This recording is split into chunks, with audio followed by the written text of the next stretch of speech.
obviously, it's as things are progressing, we're moving from the funding, although that's still ongoing, and we're providing support there, but we're moving more to the re-emerging economy and how businesses can start to learn, and we can pass on a bit of knowledge to them through our webinars and to help prepare them for the re-emerging economy. So that's what part of this is about, and I'll give a wee plug at the end for some of the other sessions that we also have coming up as part of that. So without further ado, if I could pass over to John Gillespie, who will tell us a little bit about Peninsula, and then give us some gems of wisdom about how businesses can sort of prepare to operate. Okay, thanks, John. Thanks, Damon, and thanks to everyone for taking the time to drop into today's session. My name is John Gillespie. I'm one of the consultants at Peninsula Business Services. As a company, we guide and advise our clients in two areas, HR, employment law, and health and safety. And as a company, we've been in that sphere since 1983, predominantly advising small to medium-sized enterprises. So we certainly have an understanding of the challenges, and always have, of the challenges that our clients face in trying to keep on top of the legislation, get a clear understanding of it, and certainly apply it to their business, whilst at the same time trying to run so many other disciplines and running the business as well. It's fair to say that the last 6-7 weeks have been certainly uncharted territory for many of us. My own background, I joined the business back in '93, so 25 years plus. Sat in front of employers, business owners every day, and listening to those kind of self-said challenges. But over this last 7 weeks, I've never known such an intensity, and I'm sure that that will be very much concurred around the room as business owners and operators, as principals, as you all are. It's a very difficult time. We are in very much uncharted territory. I think we had the euphoria of furlough. We had the kind of the benefits that was to hand out and down, and continues to do so. And as we kind of run through the mud of that, and I'll use that word advisedly, we are, I think, for many employers, finding maybe a tiny little bit of respite to perhaps the position they were in 6 weeks ago. And I think that said, that I think what the focus tends to be now, we've kind of gone in stages, and I know the conversations that I'm having and that we're having with not only our clients but with prospective businesses is the way ahead. And I suppose in essence that is the kind of the backdrop to today's session, along with Philip and Sharon, who'll talk about it from, I suppose, from the sort of the front end, the coalface end as employers. And I think now, I think it's a really smart view to take, that, and quite a positive view is how we look to move on and move out and move up of this situation, and what needs to be in place, and what sort of readiness. And from our perspective today, I probably wanted to, I think, more of a leaning towards health and safety, and I think that's just in line with very much how my discussions have been over the last, I'd say, certainly a couple of days. And focus is changing on a daily basis, because we're being led by government changes and announcements, and therefore that's kind of structuring our thoughts, and certainly for Peninsula, who are advising our clients, kind of structuring and shaping our guidance and advice on that as well. I've got a little bit of a resource that I will share. Hopefully I've got my wingman Philip here, who will hopefully keep me right on screen sharing. My strength is HR and health and safety. It's certainly not IT, although I've become a bit of a Zoom expert. Well, hopefully, and that's something I've said to, and Damon was asking, could we share it amongst the group? And you're more than welcome. We've just literally hot off the press put together a kind of 6-point plan about returning to work and offering safe workplaces. Matt Hancock, in his latest last evening, whatever point you call it, said that as we consider the lifting of restrictions, and there will be a lifting, we don't know what the blueprint or the black and white of that will be. We are advised that the Prime Minister this Sunday will make an announcement around about the lifting of restrictions. I don't want to start hazarding a guess about which type of industry or sector will likely to enjoy the benefits of a lifting or not. I just want to kind of talk about in sort of general terms, in the event that if this is to be the case, what considerations must be borne by employers and business operators. There was some talk I heard this morning that the 29th of May might be a key date, that maybe the start of the lifting of restrictions, which is kind of rails against the furlough system will certainly be in force until the end of June. So it's kind of all before us. It's a little bit of a slightly Pandora's box, and I'm sure we'll find out towards the end of this week. However, the Health Minister was very clear last night in his statements to say that it is absolutely critical that employers offer safe workplaces post-lockdown. It's an absolute essential. As the government refocuses on the lifting of these lockdown restrictions, the focus will very much be, and the requirements will very much be, on employers to ensure that they have and do continue to provide safe environments for staff to work, have adequate control measures, and I'll elaborate these shortly in my illustration with the document I'm going to share with you. And I don't want to go through it verbatim. I just want to talk about the kind of bullet points for consideration. But certainly that employers have to ensure that they've got adequate measures in place, they've got a structure, and they've got systems that allows for safe working practice and safe methods. And that in everything that we do and everything we always advocate at Peninsula, that you ensure that these measures and controls are properly documented, because coronavirus and furlough and COVID-19 in no shape, way or form, as it's landed on us, and as the legislation that we have put in place to try and combat it, from our perspective, it doesn't sit out with the sphere of employment law or health and safety. It very much falls within that. So furlough and layoff and deferment of wages and accrual of holidays, all those areas, and we can talk about those. I'm happy to take questions on those. Have still got to be considered in line with kind of current UK legislation, employment law rights and the rights of employees.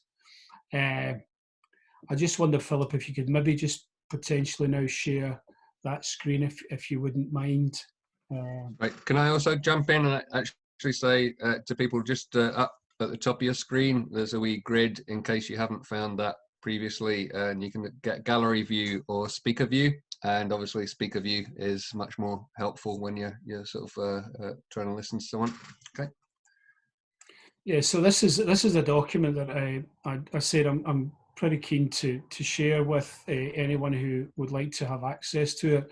And it's a document, a guidance document that our health and safety consultancy team have created on the back of the information that is being disseminated and pushed out by the health and safety executive, who are working in conjunction with public health organisations, both sides of the border, and are trying to apply good measures in order to facilitate return to work.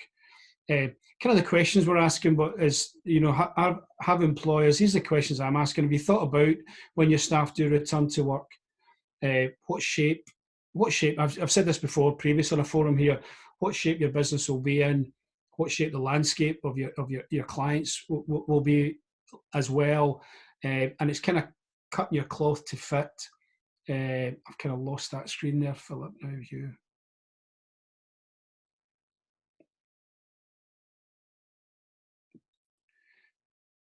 Yeah, and I think it's important that employers feel comfortable that their business can digest and guide and guide themselves in this kind of fast changing landscape of health and safety and employment law.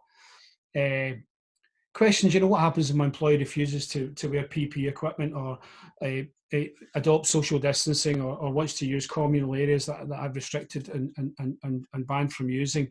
You've got to make sure that you've got to have some sort of backup in place. So it may be that you might have to have some fairly strenuous conversations with staff potentially, because this is absolutely critical that they do these things right. So we've kind of, our 6-point plan is, I suppose, in anticipation of going back to work. Maybe if you could just flick on for me there, if you don't mind. Yeah, so we've kind of, if you can see the screen there, it's building preparation. So for many businesses and offices and places of work, many have been closed now for 6-7 weeks. So suggestion there might be at least there might be a kind of skim of dust at the very least. So one of the things that perhaps is consideration is doing some sort of clean, perhaps even a deep clean of the premises, in order to prepare a clean, at least a clean working environment. Somebody said to me the other day, I dare to think the state of the milk that I left in the fridge in the kitchen area 6 weeks ago. But a little bit of humour, but just to kind of underline the point as well, and that's kind of really important, because staff may feel anxious about returning to work, and they have to feel confident that you've, from the very outset, that you've put the adequate control measures in place. And that involves, the good old-fashioned risk assessments as well.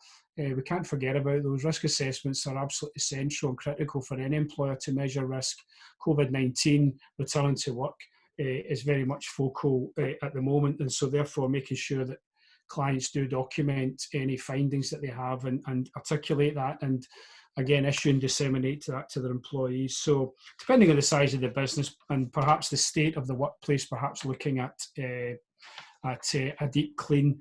We're then looking at communicating with your employees. So kind of step 2 is making sure that your employees know exactly what as the lifting of restrictions, you're able to convey to them what your program of intent is and how you plan to apply that program and how you tend to tend to run through it. So it might be worth discussing with the employees. We kind of just picked up the bullet points here.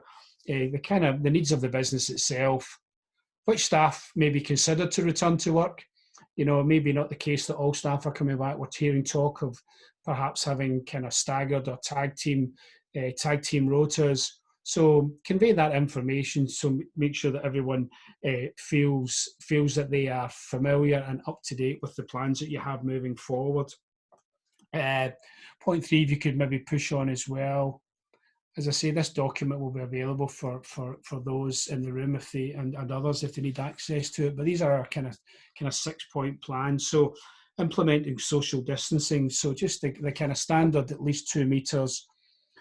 Avoiding small and large gatherings. So stay away from the kind of the water cooler. Staying out of perhaps communal kitchen areas, restrooms, etc. as well. Maybe staggering breaks so that not everyone, you're not running the risk of everyone, being outside out by perhaps the rest shelter or the smoking shelter and in the breakout area. So perhaps considering that as well. Maybe limiting the number of customers, clients that may come onto your sites. If that's the case, we see it's inherent with us now as we go to the supermarkets. There's the 2 meter distancing. And so they're very rigid and attempt to be very rigid in their approach, and it's trying to take that sort of process and that sort of theory and applying that to your own business as well. Maybe look at safe seating and safe distancing in the office, not just social distancing as people come into the workplace, congregate about and leave, but maybe around about sort of workstations as well. And perhaps the use of maybe digital transferring of information as opposed to good old-fashioned bits of paper that's sort of fairly tangible. When something's tangible, then it probably heightens and adds to the risk as well. And maybe using things like we're talking about contactless methods of payment, which again, most of us will be sort of familiar with as we've We've sort of not had the feel of money going through our hands, but we tend to be using sort of good old plastic in the last couple of weeks as well. I wanted to precursor this. I mean, I probably should have said this from the outset.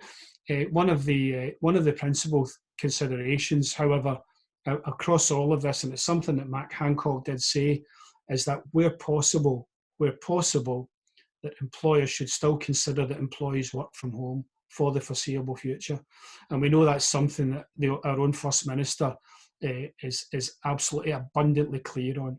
If the lifting of these restrictions, essentials, secondary non-essential businesses that are allowed to operate where you can, if you're only bringing in maybe a skeleton staff and others can work, maybe the consideration is certainly to have them work from home. If you could maybe just push on again there, please, if you don't mind. Yeah, so sorry, if you maybe just go back one away, just back to number 4, limit access and control. So those delivering goods in order for the business to function, it just maybe have some sort of process or plan in place in order to just manage that, so that, you know, we just open the back delivery door and everyone's just waiting there to throw their goods and products in. Contractors undertake statutory repairs, you know, so there's been, perhaps in the down period, there's a requirement to look at things like emergency applications, you know, like fire systems, lifting equipment, get some maintenance done on that. That kind of comes, I think, hand in hand with the deep claim, but slightly more progressive, because some machinery may have been laying latent or dormant fire systems. So check that all these kind of monitoring processes that you use in the normal day-to-day process have been maintained service and back in good order, and you've carried out your thorough inspections. You know, Lawler, the 1998 regs, very important about lifting equipment. Phil, you'll know about that, and obviously down in your business there as well. And so point 5 was ensuring high levels of hygiene, which is something that we are. I suppose this is a little bit. This in number 6 is the kind of bone of contention.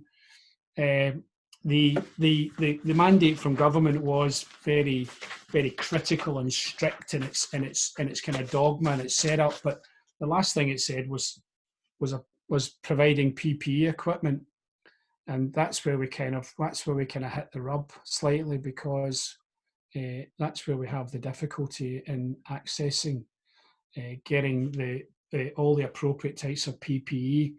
And it's important I suppose you uncover through risk assessments the requirements for maybe a more robust type of personal protective equipment program, system, methods, use within the workplace. But it's getting hold of those, and if you can't get hold of them, our advice is quite clear: is don't expose yourself and the business, and more importantly your staff, to the risk. So that's a point again that we've been emphasising over the last sort of few days, if not week or so. But just coming back to high levels of hygiene, making sure that you've got, where you have disinfectant sprays and wipes and sanitisers, making sure they're available. If you've got masks and they're appropriate, if people can carry out their jobs, making sure that those types of products are available. Ensuring you've got things like a clean desk policy, so things get tucked away at night, get put back into drawers, safely secured, and essentially out of the scope of potentially being an infection carrier or anything of that respect. And then just the basics of washing hands and all the things we've been telling our partners and our kids and our wives and our husbands to do, but just to continue to do that. So yeah, that was a kind of broad brush. I'm happy to take any questions now, or certainly towards the end, as David has suggested, and anything you want to kind of put into the chat box, I'm happy to pick those questions up as well. Hi, thanks, John. I think that's a really good overview. And as I said, I think we'll wait till the very end for sort of questions, because I'm sure there will be a two view. You can put all input to to that as well. But and I think obviously some key points that we want to bring up there as well. And I know we've got a few of our attendees in the room that might have views on things as well in terms of their experiences so far. What I would suggest we do now is maybe hook across to Sharon, if that's okay, Sharon, and she can give us a bit of a Sharon heads up. I was going to say European Circuits, Glenhead Engineering, and I'll. They've been operating during this time, so as I said at the beginning, it's really useful to see how some of these measures have been implemented practically, and I'm sure there will be more that you've had to do within your own, adapting to your specific environment, Sharon. So yeah. If I could pass over to you, and if Philip, you could get the document up for Sharon, that would be great. Thanks, Sharon. Thanks very much. Well, Glenhead Engineering is a high precision manufacturing facility in Clydebank. We have 40 members of staff across 2 companies within the same unit, and we've furloughed 17 of them, mostly due to the fact that we were trying to reduce the numbers. We had some high risk staff who were in their 70s, believe it or not, some who had serious health issues, and then all the young team, all were apprentices. We got out the door right away because at the time we thought they're highly likely to be carriers of this in some way, shape or form. So we've been pretty fortunate to date to have quite a not bad order book, enough to keep us ticking over. We've probably lost about 50% of our turnover, but in the realms of things that's not too bad considering the whole oil and gas industry's gone and all that kind of stuff. So as part of our way of dealing with this, we built a business strategy, a plan to take us through this really trying time, and it's a ever-changing document. Every day something happens, something gets announced, somebody realises something in the shop floor that can impact this document, so it always changes. So basically we set ourselves some objectives. You can take us to the next screen, Phil. So the key objectives are to ensure the safety and well-being of all our staff and their family members, to sustain the business for a long-term future, to enable us to forecast the implications, or at least try to show the implications of what COVID-19 are going to do to the company cash flow, which cash is king at the moment, as probably you all are very well aware. Nobody wants to pay any bills, nobody wants to give you any cash, and going forward to try and plan an exit strategy to allow us to bring all our staff back into the workplace, which is really what we're looking for at the moment. So we've set out some of this stuff already because we have still got a lot of staff in. You can go to the next page, and you'll see here some of the things that we're already doing already. So because of the number of staff still within the business, staff clock in because people filter in at various times, for kind of 6:30 in the morning to 8 o'clock. But going out at night, there's a huge queue and they all cluster at this clock-in machine, so they don't clock it at night. As long as we've got them coming in the morning, we don't clock it at night. So things like that, staggered tea breaks, we close the canteen because we've got vending machines and all that anyway. We also shut off our water fountains across the workshop, and we've placed cases of water everywhere because we don't know whether that could have been a source of contamination and germs. With them putting, all our staff have got their own water bottles, so that kind of thing adds to the mix. A lot of our deliveries are now contactless, both going in and going out, so we generally just send an email, or the goods receipt driver just takes a picture that the parcel's actually arrived.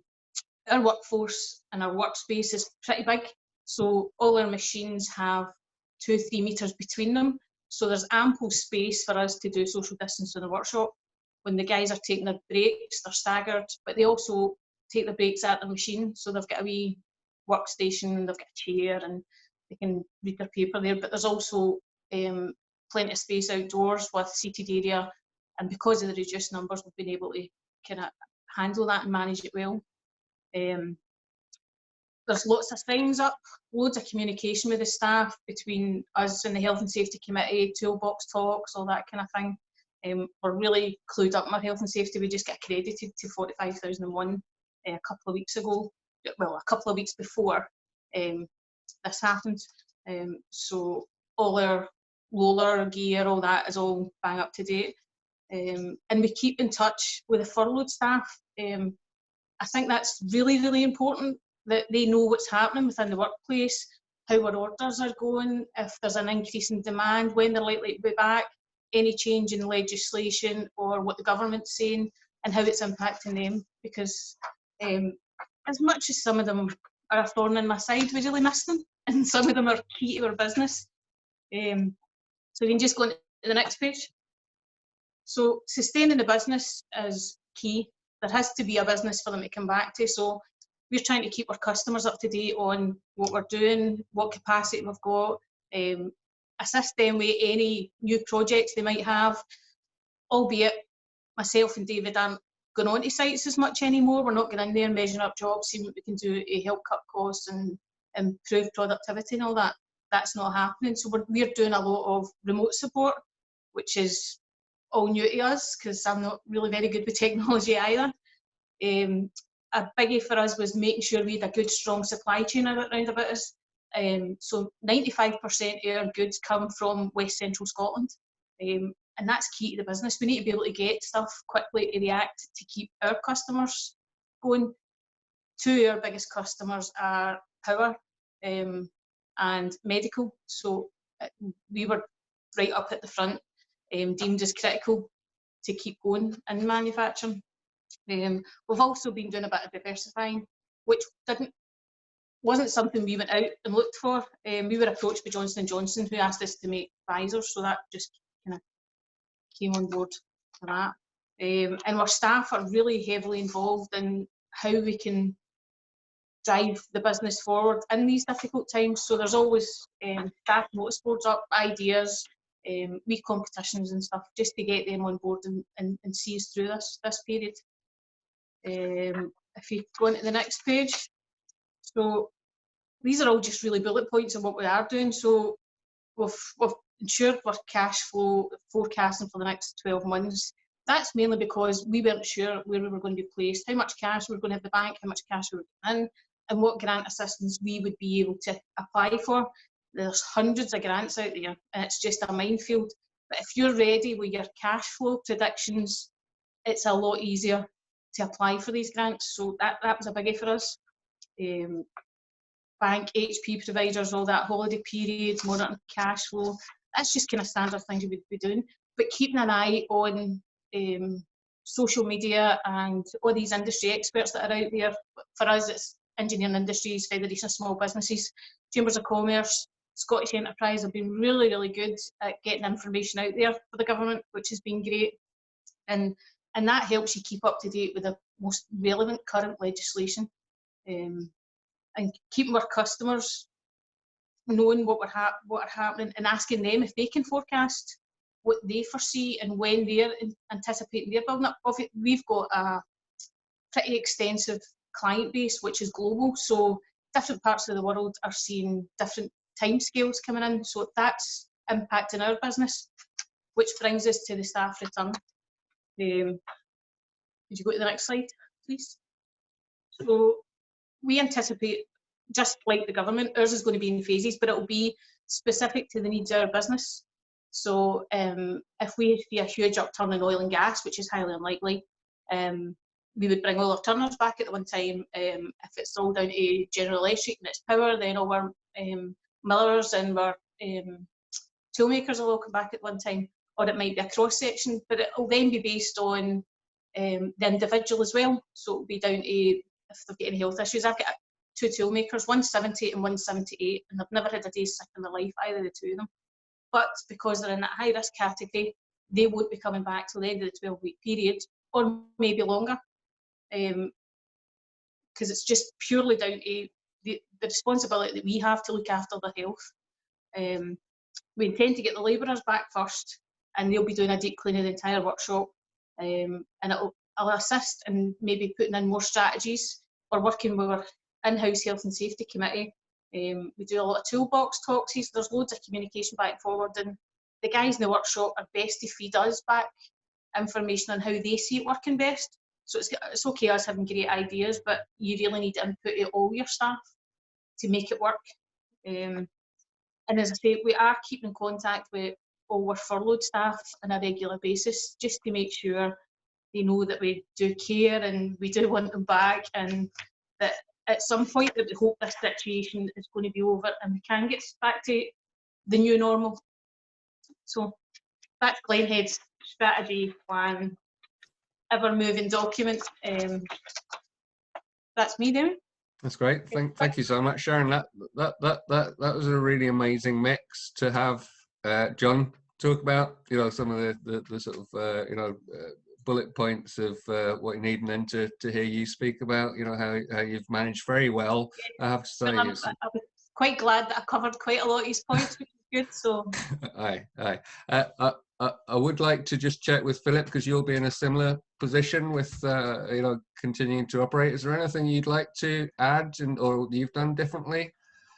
No, I mean, we're quite similar to Glenhead in terms of size. We've got about 34, 35 staff. We only had to, we've been in a very fortunate position in that we've not had to furlough anybody. We've only had to put one person who was over 70, our financial director, to work from home. But as the same with everyone, on the night that Boris Johnson did his announcement, we waited with bated breath to see what we should do. And I must admit, we were quite torn as to whether we should shut down, whether we should carry on, and we had regular meetings with the staff, and the overall consensus is that we were in a very fortunate position, that we had plenty of work, more work than we could deal with, to be honest. And we were in a lucky position as well, in that we were supplying to at least at that time 2 or 3 customers who were supplying to the NHS and as part of the COVID-19 solution, if you like. So we took the decision to carry on, basically, and we continued to have regular meetings with the staff. We did much the same as what Sharon did, you know, hand sanitizers throughout the factory. We've got signs up all over the place, wash your hands, and information about coronavirus and so on and so forth. One of the big things was we implemented much more cleaning. We do have a janitor, a full-time janitor, so he now goes around at least once, probably 2, maybe 3 times a day, cleaning handles, switches, the vending machine, that kind of thing. All staff were in a, again, fortunate position that all staff can be spread out, so all the staff are 2 meters, at least 2 meters apart. But these are all things that we're going to carry on with when things go back to normal, because it kind of makes sense. You know, okay, we're doing it now because of this particular coronavirus, but to protect staff in the future from even just a common cold or whatever, it's a good idea. If we can afford them to be 2-3 meters apart, why not carry on? If we can carry on doing the cleaning, we need a clean factory, so let's carry on with it. We've stopped, obviously, customers coming into the factory. Salespeople aren't able to do face-to-face meetings, so we've done at least 2 Skype tours of the factory so far, which seem to have gone down quite well. What our concern is at the moment is the long-term issues of this. We are, again, I keep saying that we're very fortunate, because we are. Our order book the orders are still coming in, so that's great. But what we're trying to get across to customers now is we don't know the effect on our supply chain in terms of components and material 2, 3, 4 months down the line when people are back to normal. So we're speaking to everyone just now to say, look at your longer term requirements. You know, we'll produce them, hold them in stock for you, that kind of thing, to try and help them as well. Same as Sharon said, collections, we have a TNT collection every day. It's all contactless now. We have everything on the trolley ready for the driver to pick up. He comes in, takes it away, so that's all contactless. We've, as I said earlier on, just keep in regular touch with the staff through the newsletter, which we do every month, through regular meetings. And we're not, you know, we're a small enough company that the managing director's right there on the shop floor. If they want to speak to him, they know that they can go and speak to him. If they've got any concerns, they can go and speak to him. Our staff have been fantastic. We've got a brilliant team here who we've got one person who's been off for a few weeks, one person who took a 7-day isolation at the start of this because someone in her family wasn't very well. It wasn't COVID-19, but she took precautions, which we supported, obviously. But no, the staff have been fantastic, and I've kind of done a rough calculation that if we had closed down several weeks ago, we would have probably lost over £500,000 in sales. So we are keen to keep going, and we're keen to keep supplying, particularly the customers who are supplying to the NHS. They've obviously taken priority over other customers, which other customers understand. But yeah, there's a story on our LinkedIn page and our Facebook page about helmets that we supply the PCBs for, which are going directly to emergency responders and the NHS. So we're quite proud of that, and we're talking to a company in London about some PCB assemblies which will hopefully go into a COVID-19 tester. We've done the PCBs, well, we're doing them just now actually free of charge for them. We're doing a trial run, and we've done them free of charge in the hope that we can give something back and try and have a small part in finding a solution to the issue. But as I keep saying, we've been very fortunate, both in terms of orders coming in, our staff. We haven't had to furlough anyone, not even the salesman who's based down south. We've kept him full-time employed. He's been doing emails and telephone calls and various other things. So yeah, all in all, touch wood, we continue to be lucky and carry on from there. Fantastic. Now, again, another shining example of a business that has managed to fight off all a lot of the challenges. I guess it's important at this point of course, we recognise that not all businesses have large factories, not all businesses have the same opportunities, but I don't think it's any less important to be aware of all of these issues that we've raised over this time, and hopefully take, if you can't do these things, you shouldn't be operating. I think that's part of the message, but I think it's also about recognizing that as we go forward, yes, of course, those with larger premises and that can more practically implement some of the solutions are going to be the first tranche to be allowed to start to operate again. But everyone's going to come up against this at some point and need to be changing the way they operate and interact, whether that's staff or clients, because there's a duty of care to clients. And I can see a few of our businesses in here that work directly with clients. And I mean, for instance, I can see Jan is here who runs a yoga business, for instance. That's going to be a real challenge to sort of start to sort of take the restrictions down there.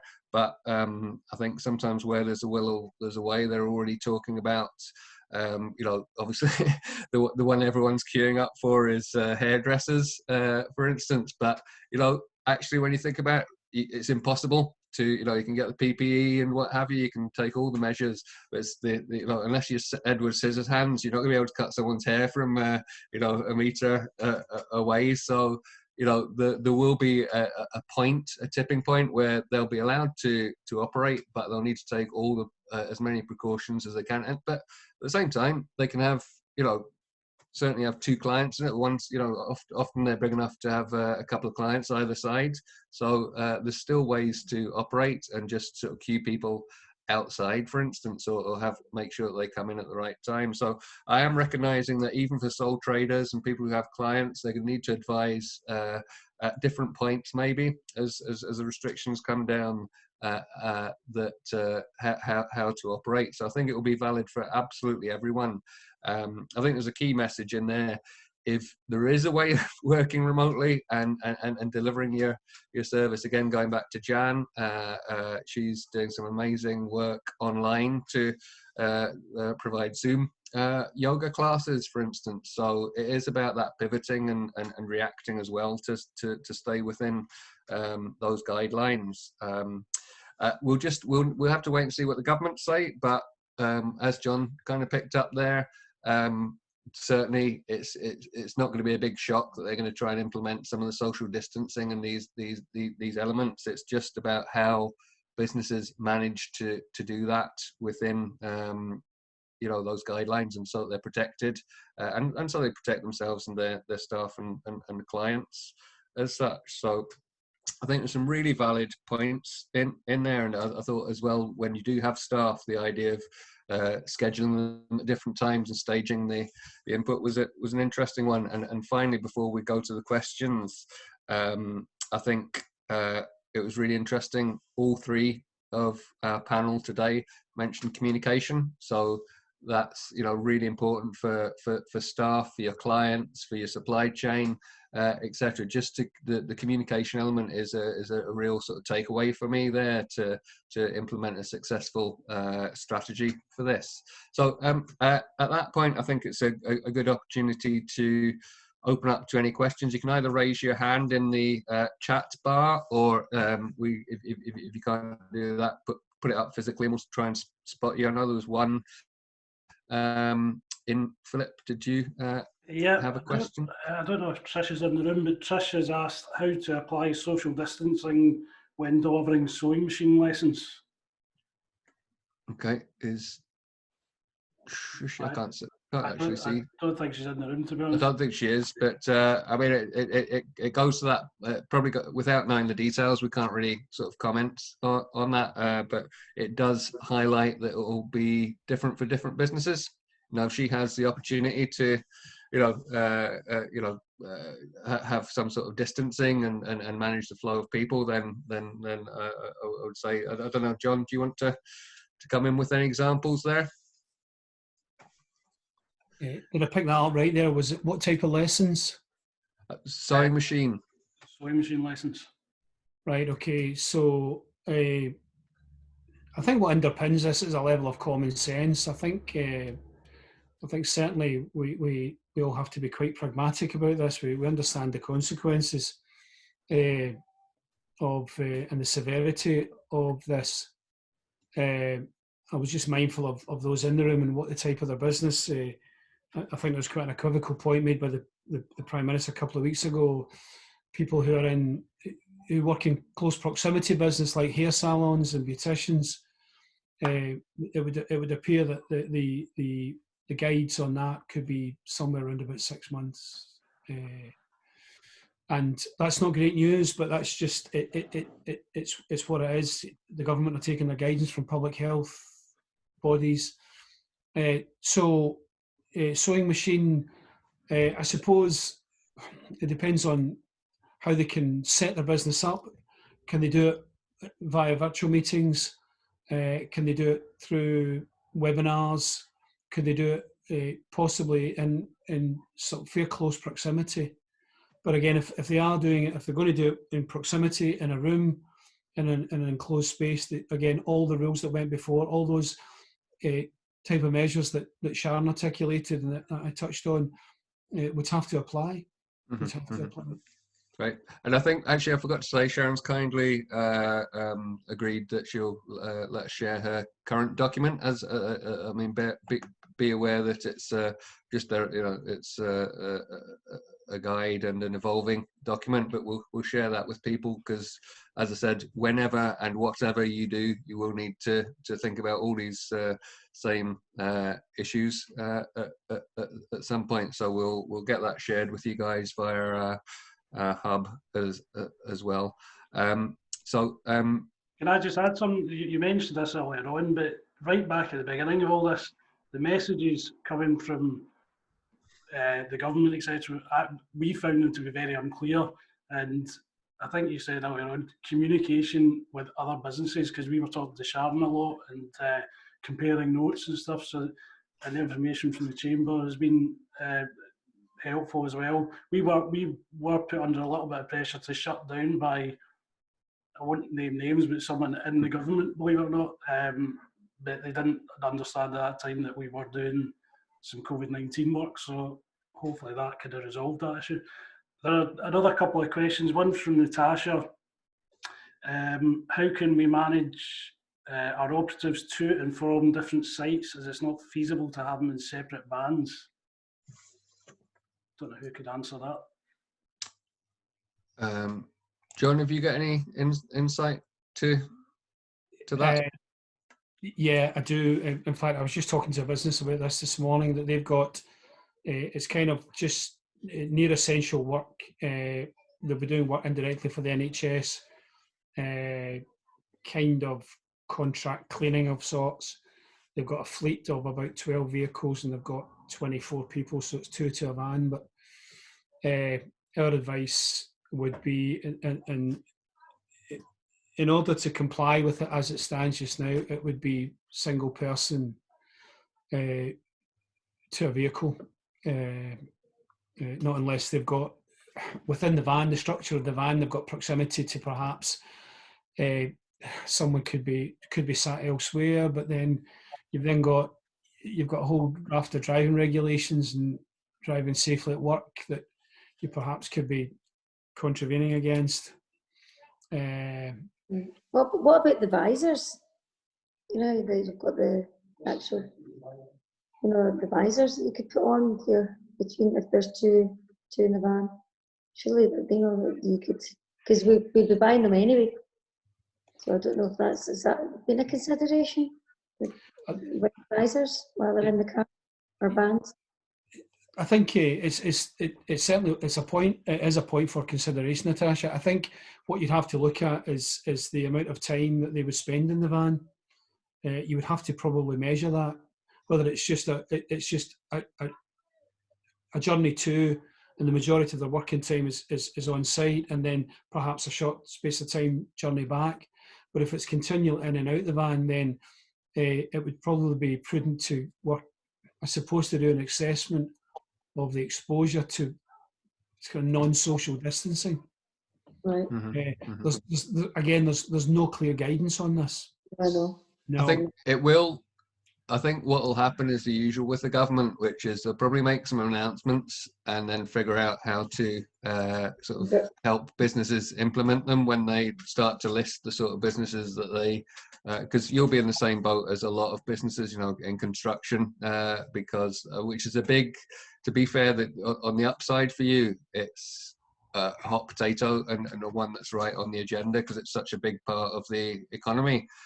So I think they will probably respond to some of those. And again, it's going to be until we know what the guidance is. It's a wee bit difficult for people here to give you a definitive answer. But I think if you've got all the key thing about this is to have everything else in place that you can, and having the PPE equipment in place, because what we're trying to do is make sure businesses don't have to wait for the announcement to be ready to respond. I guess it might change the way, again, might change the way people work, and they can obviously some businesses have put up screens and what have you in shops and what have you. So it might be that going forward, depending on how long this lasts, people are going to have to implement similar things in vehicles. I've certainly heard talk of that to try and distance. So right, okay, no, that's great. I mean, what I found as well. I've got another. Sorry, I didn't quite. Damon, can I just drop in there, if you don't mind? Yeah. Just and probably directly to Natasha's question and the point you raised there. I think the smart money would be on. The government are very, very keen to lift, and I'll forget the cross-border argument, but construction is absolutely central to the economy, absolutely essential, because of not what it drives and what it brings, but also the associated businesses. So if in any way, if restrictions can be relaxed around about construction and associated trades and industries and bodies, then that the government will look at that. They will look at it, but that won't be at the expense of cutting corners, you know. No, thanks, John. Okay, so we'll certainly be keeping an eye on that, and I think leading on from Philip's point as well, we're in contact across the network and are asking these questions constantly to try and give you the information as soon as it comes out through the various partners as well as sort of government. So thanks, it was a really good question. Philip, have we got? Yeah, we've got another one. Alison's asked. Alison's a beauty salon. They seem to be saying we will need to have a 2 metre distance between employees, but we can work with clients using PPE. All right. Okay. Do you want to add to that, Alison?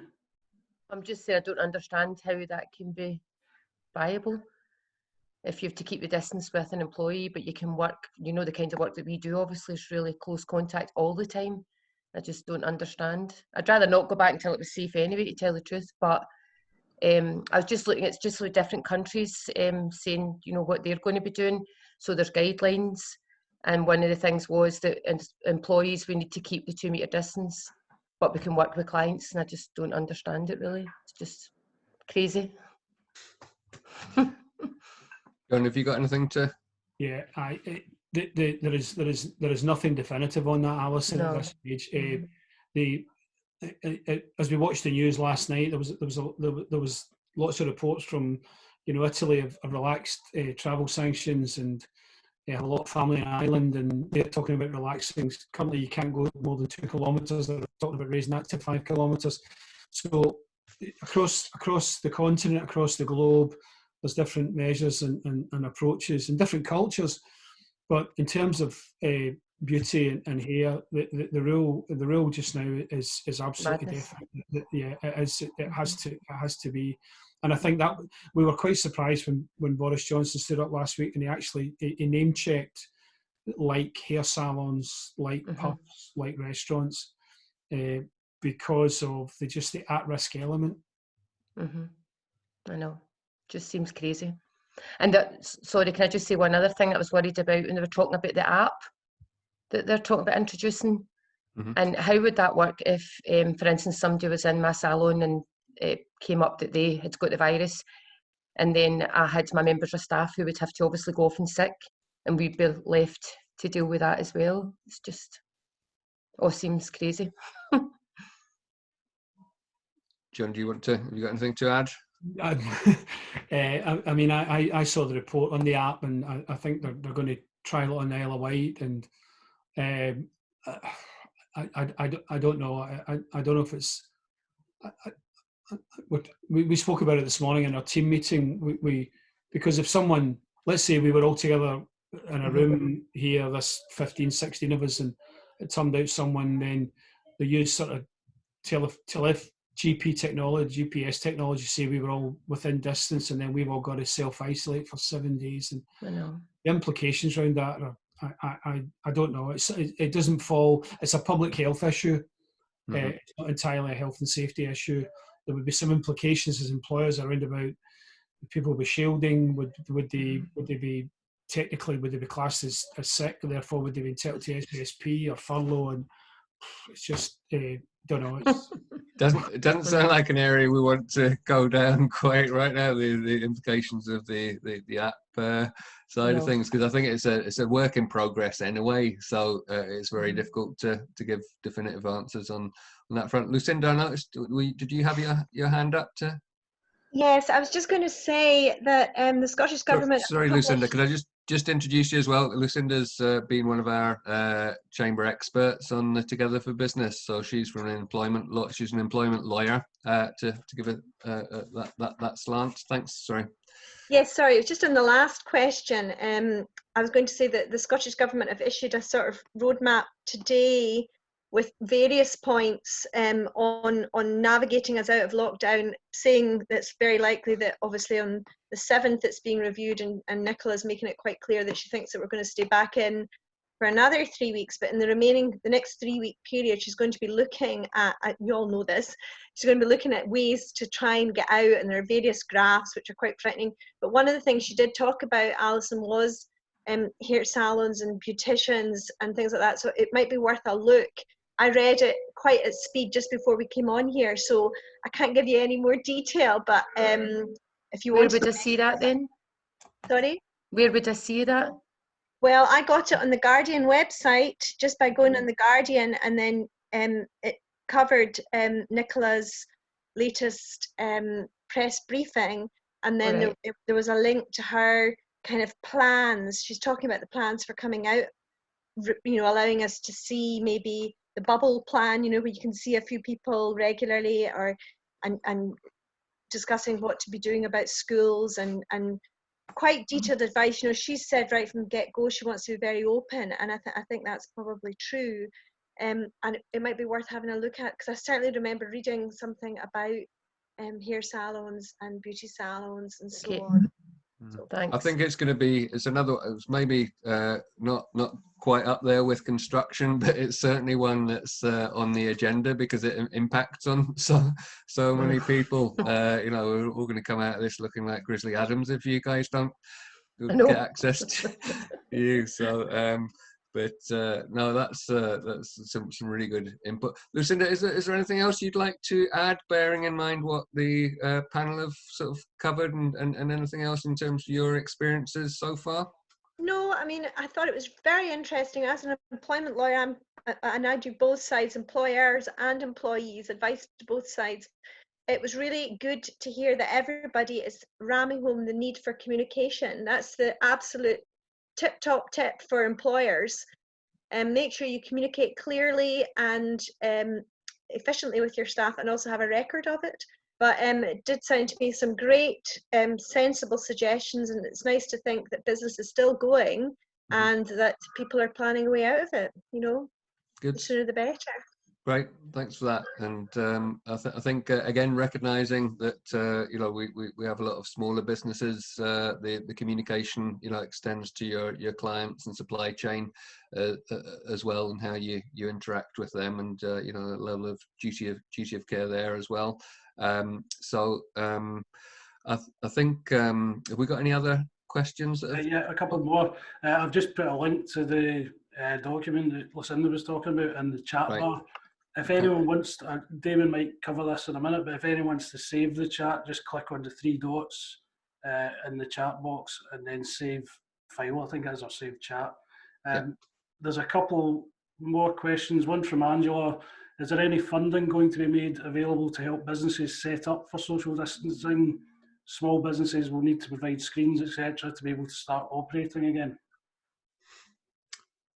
I've not heard of that, apart from obviously parts of other funds that have maybe been made available where you can sort of adapt, but not specifically for that. I don't know, any of the other panel have got an insight to that at all? Oh, Sharon's got a hand up. Hi there. There's actually a document on the government website that tells you about social distancing in the workplace, and it gets updated on a regular basis. So for manufacturing and construction and all the kind of industries, I'm trying to find it just now actually for you. It just gives you sector guidance on it, but it's getting updated on a kind of daily, weekly basis, and it also tells you Scotland, Ireland, Wales, that kind of thing. So it's all like farming, fishing, construction, retail, working in people's homes for tradesmen. So although everybody thinks the entire tradesman and construction industry is not allowed to work just now, you're actually allowed to have workmen in your house, provided there's nobody within your house with symptoms and stuff like that. It's really a really good document, and as I say, it's updated quite frequently. Well, if you can send, if that's not already on, because I have to be honest, I lose track of the amount of links I put on the Chamber Hub. But www.gov.uk/guidance/social distancing in the workplace. So it's, right. But it's a great document, and it gets updated all the time. So perfect. No, might be worth having a look at that. That's a really good tip as we head towards this sort of. I think the important thing is, even if and this is what we haven't had yet, is for even for businesses to know what the plan is. Because I think, yes, some might not be good news if hairdressers have got to wait 6 months, but even if businesses need to know what they're working with. So I think even just starting to get some sort of shape of what the guidance is going to be and what the plan is going to be. And obviously the slight difficulty is that it's not just one plan, because the UK government will have their plan, and then the Scottish government has devolved powers for their own sort of plan for that. So I think we quite often, well, it sounds like Nicola Sturgeon's a wee bit ahead this time. We're usually behind because it's funding coming from a central central source that we have to then wait for the Scottish government to see what they're going to do with their share of it. But no, I think we take a positive out of this, businesses being able to plan, and I'll say that, talk about that at the end, because we've got a few other planning webinars coming up that might help businesses in this period, even if they're not able to operate. So yeah, have we got any more, Philip? Yeah, one more question at the moment. Gillian has asked, she manages a youth, work and child services, wondering if there's any guidance around childcare services. I'll unmute Gillian in case she wants to ask anything more. Yeah, I'm Gillian Kirkwood, and I manage Why Sort Out Youth Services, which is based in Clybank but covers the whole of West Dunbartonshire. So I feel like a bit of an interloper because we're a registered charity, but we are a company limited as well. But it's just good to be part of the discussion, because obviously, like anybody else, although we are a charity, we're a business as well and employ folk. So it is good to, I mean, it's been great being part of this. But just as well, if people are looking to go back to work, they're going to be needing their kids looked after, and and obviously there's the youth side of it, but it's more around about the childcare services. If there's any kind of guidance round about that, the focus seems to be on education and people going back to school, but obviously after school care that we help out with and those type of things as well doesn't seem to really be mentioned at the moment, and just kind of struggling for information round about that. Have any of our panel or experts that we have online at the moment got any input to that, John? Yeah, childcare has. I suppose it was one of those. It was one of those processes of that was probably was going to be looked to, and it was maintained in the early days. Schools where they kept them open as long as they could. There was the belief that young people, children, wouldn't be prominent carriers, and therefore it wouldn't be an area that should overly or duly concern us. There was more at-risk sectors within society, and then schools closed. Some schools have been kept open as hubs for as essentially as childcare for experienced essential frontline staff. We don't. The Scottish Government is due to give some guidance on this around about the relaxation of school. There was talk. I live in South Lanarkshire. There was some talk about some of the schools potentially opening here. So I'm not trying to say set the question, Gillian. I'm more than happy to go and find out a little bit more about this, and if I can, I'll maybe get your details and maybe come back to you if I can. No, that would be great, John. I think the realisation is that schools, as we knew them, won't be back for a long time. But obviously, childcare's like a kind of separate thing, if you know what I mean.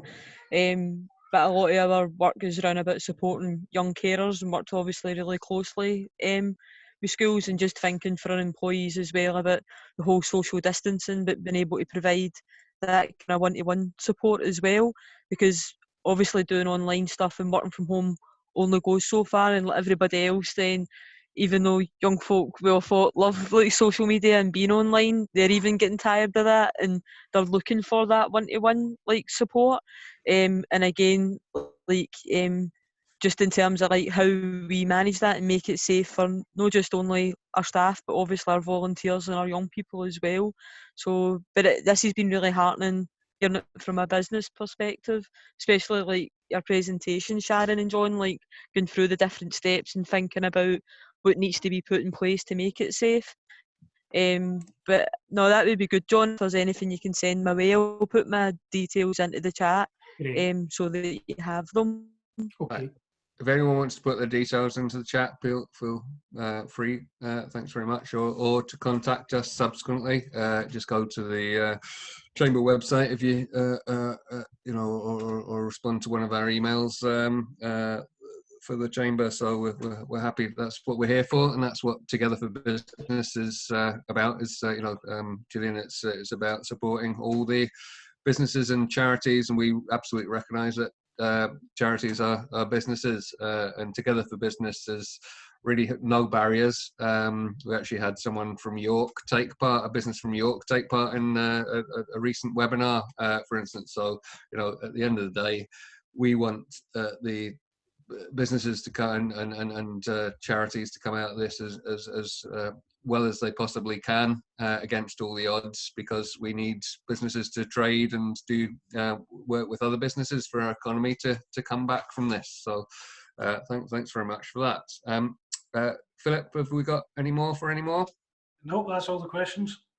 Okay, I think that's, do you want to give a wee plug for any of our social media while I've got you? Yeah, I don't know if there is anyone that doesn't follow us on social media, if you can like the Facebook page, follow us on Twitter, connect with us on LinkedIn. If you just search for Dunbartonshire Chamber of Commerce, you'll find us on all those platforms. And if there's anything you want us to share, by all means, drop us a line. We can share it on our social media channels. Great. Well, unless there's any more from either the panel or the participants, I think we'll wrap that up there. Thank you so much for coming along and getting involved. Philip, are you going to take a quick screenshot before we finish up? If everyone wants to just sort of I'll just let you know that we're doing it. So 3, 2, 1. That's it. Right, that's brilliant. If you take it when people haven't done it, you get all these miserable faces. You think no one's enjoyed it, but it's just because they tend to be concentrating on a text coming in or whatever. But no, thank you so much, and please do follow, share, refer Together for Business. There are opportunities here, and we're in the same boat as everyone else. The Chamber's not getting a lot of money in at the moment, but if we can build the network and build relationships, we can all come out of this in a better position than we currently are. So thank you very much. Cheers. Thanks.